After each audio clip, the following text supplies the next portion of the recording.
Welcome to Mutual of Omaha's Wild Kingdom. On the island of Sri Lanka, formerly Ceylon, just south of India, there lives in the jungle several species of monkeys, two of which are of special interest to us today. One is the gray langur, distinctive because of its black face. The other is the somewhat smaller toque macaque, which is a highly engaging and intelligent primate with a complex social order. Recently, we were invited to observe the important primate research in progress in Sri Lanka. Our journey took us first by air to India and then 30 miles south of the Indian mainland to the island republic of Sri Lanka. On this tropical jungle island, there are some huge old archaeological ruins which have been abandoned for centuries. That was our destination. These archaeological remnants are located in some of the jungle terrain of this 25,000 square mile island, a wonderland of numerous hills cloaked with vegetation. This particular area is the archaeological and nature sanctuary at Polonnaruwa. This is also where for over 10 years a close study of the macaque monkeys has been made by Dr. Wolfgang Dittus. Our study here, under the auspices of the National Science Foundation and other organizations, is called the Smithsonian Institution Primate Project. We are now concentrating on learning how social behavior, and especially family and kinship relationships, influence a macaque's chances of surviving and of having healthy, growing offspring. One of our main research areas is close by. Let's walk over there, and perhaps we can observe some other indigenous wildlife en route. Okay. This area of odd pillars is part of the Lanka-Taleka complex built by a people who lived here from the 9th to the 12th century A.D. These places were abandoned in the 12th century and reverted to forest. They were not rediscovered until the 20th century, and for hundreds of years have been the natural forest home for a variety of wildlife. This is also the domain of the toque macaques, relatively small, long-tailed primates which are the subject of our study. The macaques inhabiting this area are fond of eating the springtime blossoms of the yellow cassia tree. The gray langur eats them too, although its principal food is leaves. We found that the diet of the macaques consists primarily of fruits. Their favorite fruit is the bright red fig of the banyan tree. Macaques are unable to digest the cellulose material found in mature leaves as gray langurs can. If dispute arises between them over fruit, the langur simply resorts to eating leaves. In this way, their diet specializations allow the two species to coexist peacefully. Also found here is the axis deer. As grazers and browsers, they compete very little with macaques for food. The stags are already testing their strength in preparation for the coming rutting season. This is the drought season, and there is a dwindling waterhole nearby where macaques drink. We may also see some other animals using the waterhole. At the moment, it's occupied by 3 water buffalo and a stork, who are about to share their water source with the macaques. Unperturbed by the monkeys, the painted stork is searching the shallow bottom for tadpoles and small fish that have become concentrated in the drying water hole. There are about 500 macaques in this area, in groups of 5 to 50 individuals. Wolfgang is studying macaque social behavior and kinship as they influence births, deaths, and similar changes among 20 such groups, comprising 500 animals. To do so with accuracy, he must positively recognize them all. Each has certain characteristics, both physical and behavioral, that sets him apart from other macaques. The challenge lies in pinpointing individual characteristics of each macaque so that any individual becomes immediately recognizable to the viewer. For example, this adult male looks like any other. However, with Wolfgang's system of identification, differences become apparent through a series of sketches. Jacques, for example, has a darkly pigmented lower lip. It's there. So are two distinctive spots just above the nostrils. This is further evidence that this macaque is definitely Jacques. All macaques have differently placed dots which identify individuals, but occasionally, Wolfgang points out, there will be other physical evidence. Sometimes a scar from an old injury or a congenital deformity will be present. In Jacques' case, he has a permanently stiff index finger. Adult male macaques have large canine teeth, and adult females have faces that grow redder with age. Not too far away from us, there is what we call a kin group, a young adult female and her old mother with an infant. Though females protect their offspring, infant mortality averages about 40%. Those not dying during infancy have only a slim chance to survive the juvenile and subadult stages. Adulthood is achieved by only 15 to 20% of the macaques. High juvenile mortality results largely from intense competition among macaques for the available food. Now we'll move to another area and more closely observe social behavior among the macaques.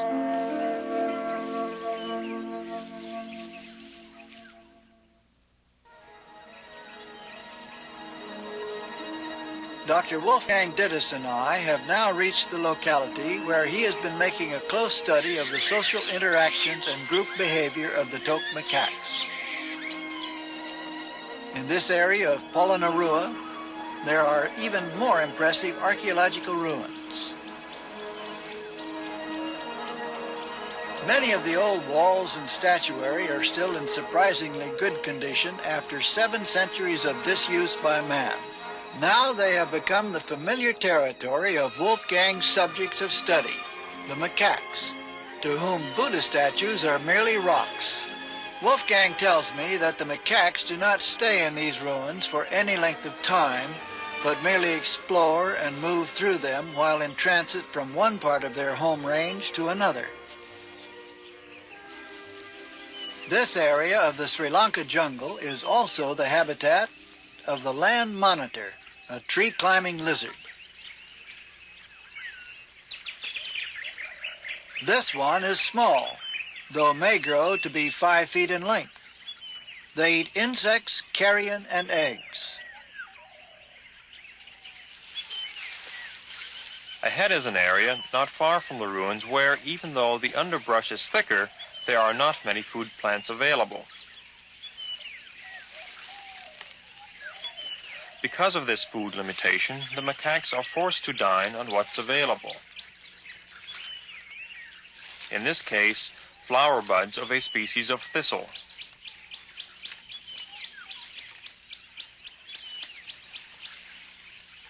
Adult males get the choicest food. Subordinate females and young eat only what the dominant animals haven't taken.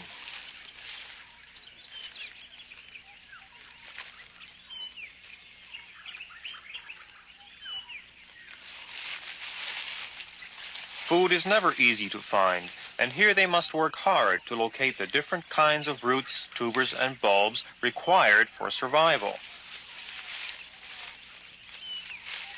These newly uprooted rootstocks must be wiped free of dirt before being eaten. Distinctive with its dark face, a gray langur ignores a passing macaque carrying her baby in the usual way. However, the langur would quickly abandon its food if a macaque should challenge it for possession. Though dominant animals get first choice on food, feeding remains a social activity. Infants quickly learn from their mothers what plants to eat. Around midday, the foraging activities slacken, and a general movement of the group begins towards areas that are favored for resting.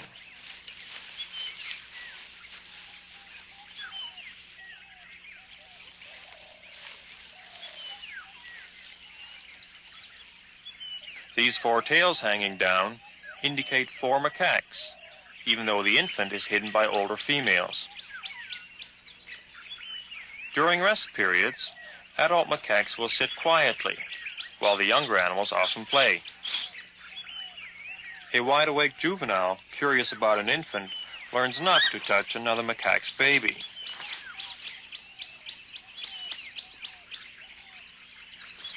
The females rest separately from the males and often cluster together in kin groups with their young. Through association with related females, young juvenile females learn mothering.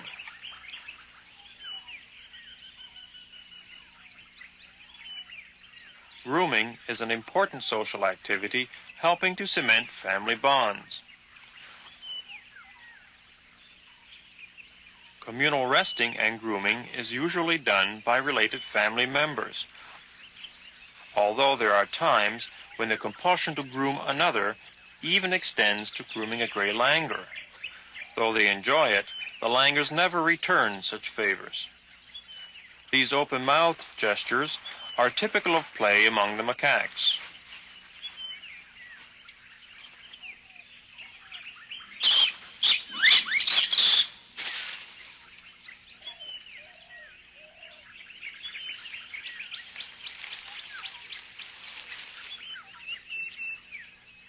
Juvenile males play fight more than juvenile females.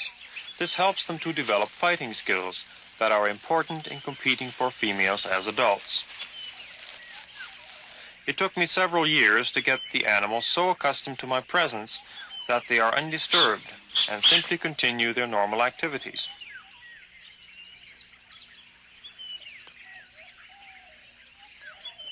Infants as small as this are rarely left to their own devices for long.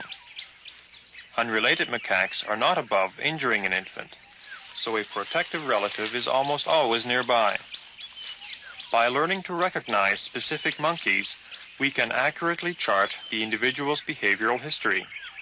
Once a month, we record the births and deaths in each group. A sudden screeching indicates this macaque is being threatened by a more dominant one above. Though the first one is assisted by a relative, their combined threat is too weak.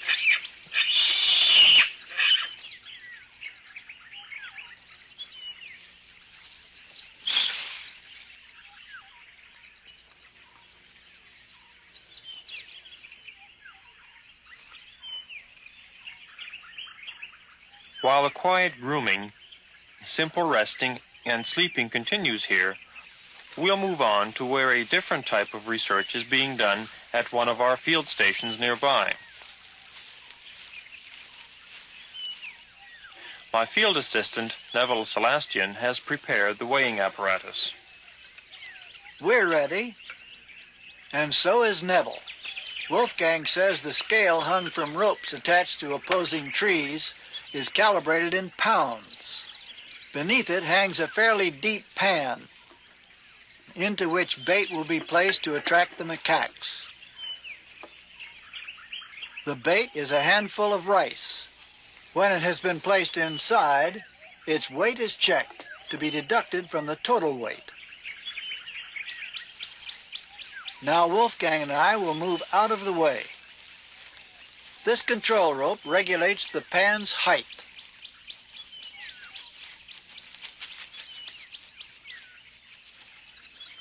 It's important to lift the pan high enough that no part of the macaque touches the ground.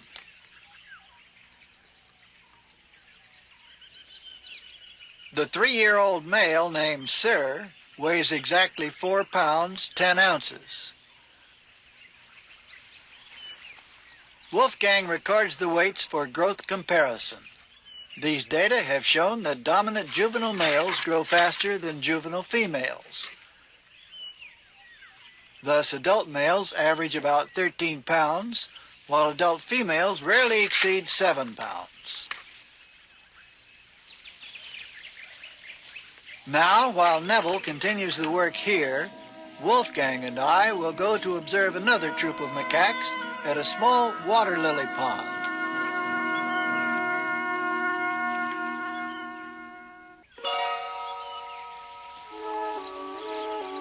Once more, the dense undergrowth of Sri Lanka opens as we approach another impressive ruins with a stately statue of Buddha. It is only a short distance from here, through a section of forest, to where Wolfgang has made many important observations for his study in the past. The macaques are already foraging for food around the drying pond. At this time, infants learn from their mothers how to find food in the exposed mud. It's rather unusual, though, for an infant to ride side saddle on its mother, but it certainly provides a better view than underneath.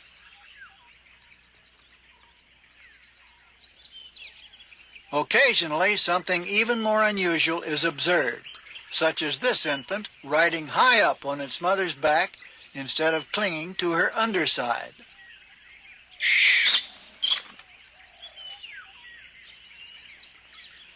Wolfgang has not found the crested hawk eagle to be any sort of serious predatory threat, although macaques are cautious when one is nearby. This bird of prey rarely attacks even a young macaque. Nevertheless, this bold monkey is safer with its delectable water lily bud on shore rather than in water, which might hamper its movements.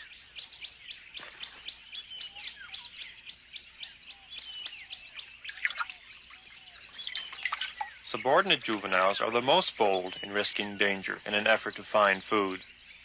If this juvenile were dominant, food would be easier to get and such risk unnecessary.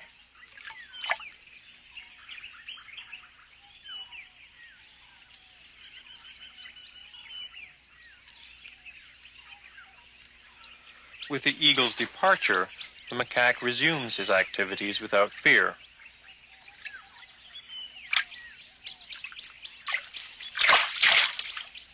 One of the males has spotted a movement near the shore, which turns out to be a water monitor. Although it is no threat to the macaques and is merely seeking frogs and turtle eggs to eat, the alert macaque's not really sure. When the big water lizard turns in his direction, the macaque's boldness evaporates. Finding food is a very competitive business. Subordinate macaques usually give way to dominant ones without serious conflict.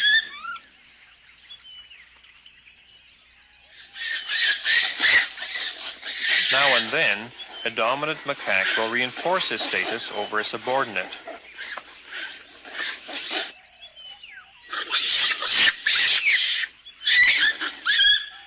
In such fights, death rarely occurs.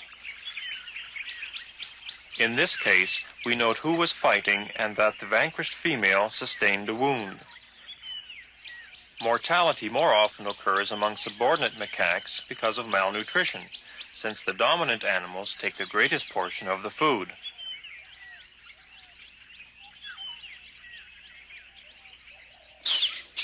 That was an alarm call. It came from over this way.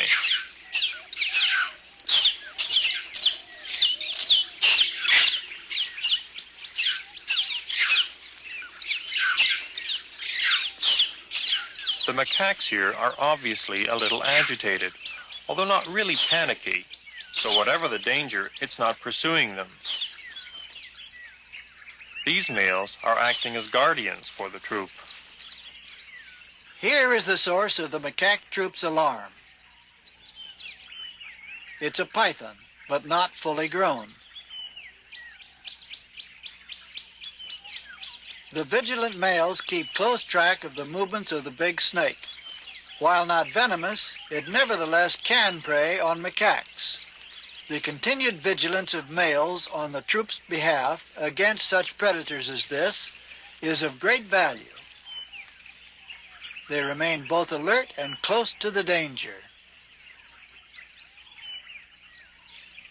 Pythons have many long, sharp teeth to hold their prey and kill by constriction. So the troop members keep their distance. The snake will soon be gone, and being exposed to the danger has helped teach younger macaques to be alert to the possibility of such peril and avoid it. Our studies have provided new information on macaques. In essence, these animals are able to regulate their own population levels. If food is scarce, only the dominant animals will eat well enough to avoid death by malnutrition. In this way, the society's size is balanced to the amount of food available in their environment.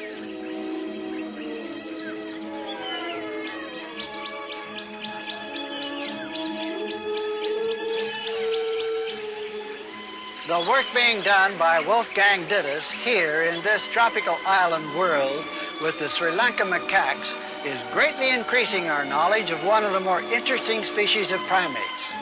It is at the same time contributing to science information that will enable man to ensure that these macaques will not be exterminated in Sri Lanka, either through ignorance or intention.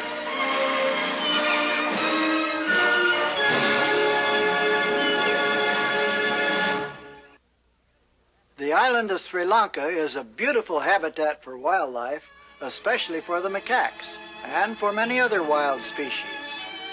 Their preservation, along with that of the ruins of ancient civilizations existing here, is important to the future of the species and for increasing our knowledge of man's almost forgotten past.